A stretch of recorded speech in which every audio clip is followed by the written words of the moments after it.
The Midnight Hauntings.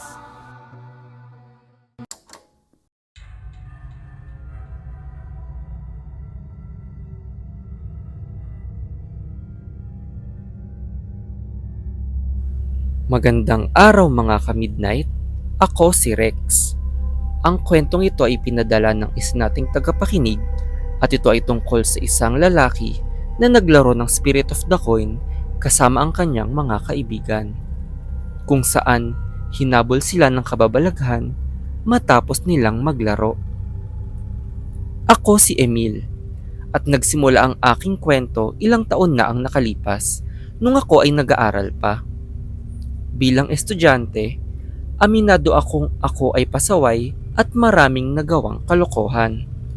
Hindi ko lang inaasahan na aabot sa trahedya ang inosenteng paglalaro.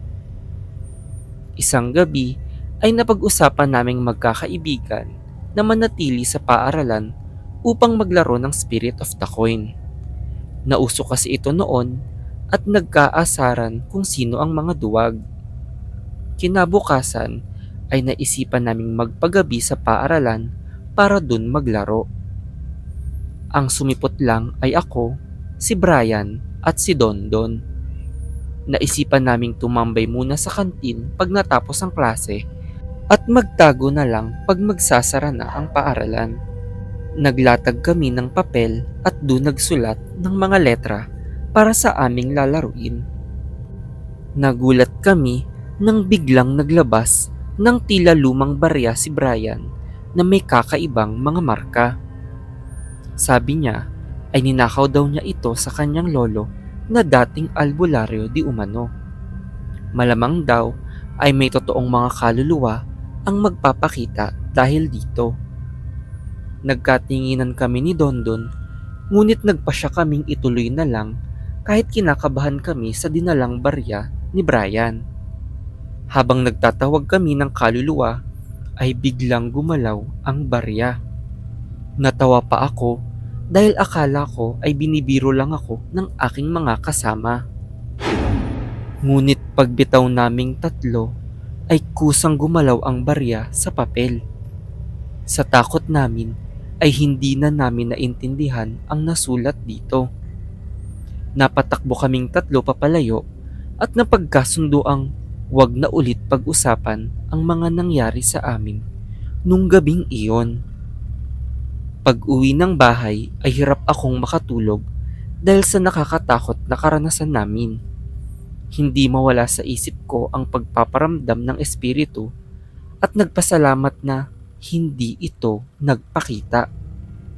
Ngunit nagulat ako kinabukasan nang hindi magpakita si Brian sa aming klase.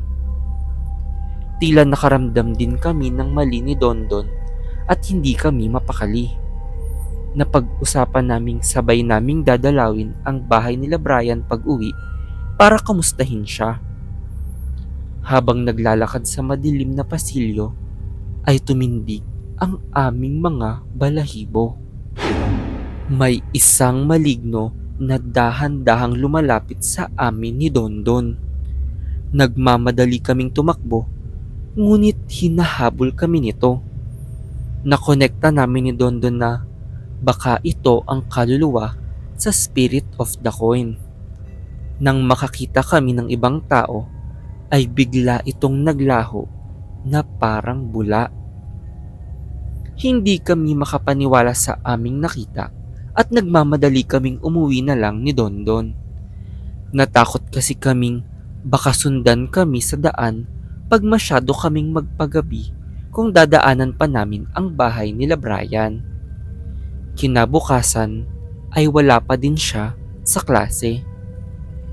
Marami na ang nagtataka at pati aming mga kamag-aral ay pinag-uusapan na si Brian. May mga chismis kasing kumakalat na may aksidente daw na nangyari dito. Nagulat din ako nang bigla kaming pinatawag ni Dondon ng aming principal. Pinakalma kami nito at sinabing wala naman daw kaming kasalanan at nais daw muna sa aming ipaalam ang nangyari kay Brian dahil kami daw ang pinakamalapit sa kanya. Naaksidente daw ito sa kanilang bahay at natagpo ang patay ng kanyang mga magulang. Tila nalaglag daw ito dahil nabali ang leeg ni Brian sa kakaibang posisyon. Halos luwa daw ang mata ni Brian na parang sinakal ito. Sa di malamang dahilan ay sobrang baliko ng pagkakabali ng leeg niya at hindi na nagawang ipakita pa sa ibang tao ang itsura ni Brian. Hindi kami makapaniwala ni Dondon dahil sa bilis ng pangyayari na parang nakaraan lang ay kausap at kalaro pa namin si Brian at ngayon ay wala na siya. Matapos kaming kausapin ay napagkasunduan namin ni Dondon na baka konektado ang aksidente ni Brian sa aming nilaro. Kahina-hinala kasi ang aksidente ni Brian at saktong nangyari iyon matapos naming maglaro ng Spirit of the Coin. Ang pinaghihinalaan namin ay dahil ito sa kakaibang barya na dinala ni Brian. Kaya naman naisipan naming puntahan ang lolo niya na nagmamay-ari nito. Sa kasamaang palad ay nasa probinsya na daw ang lolo ni Brian kaya hindi namin ito matatanungan. Mabuti na lang ay binigay sa amin ng magulang ni Brian ang ilang mga gamit niya kung saan naghanap kami ng maaaring makatulong sa aming sitwasyon.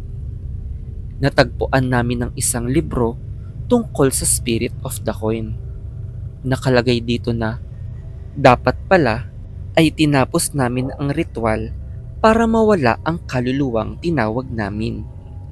Napagtanto namin na kailangan naming ulitin ang ritual kaya bumalik kami ng gabi sa paaralan.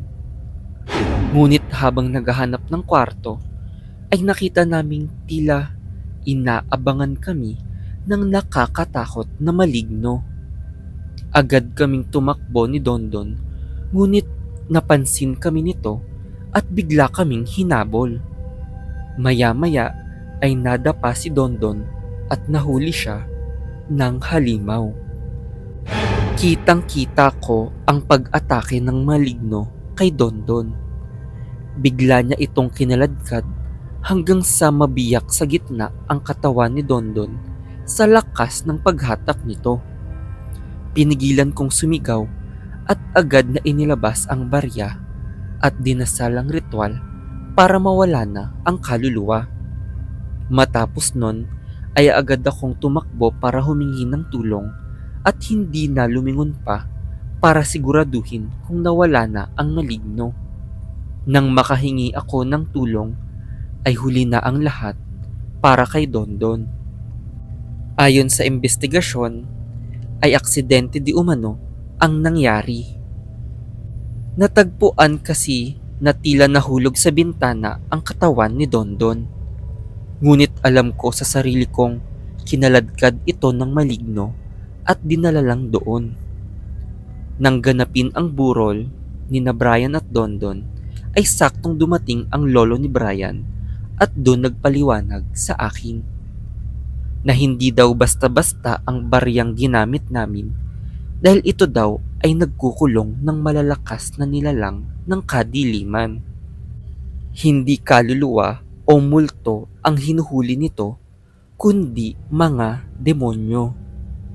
Kaya hindi basta-basta ang pumatay sa aking mga kaibigan.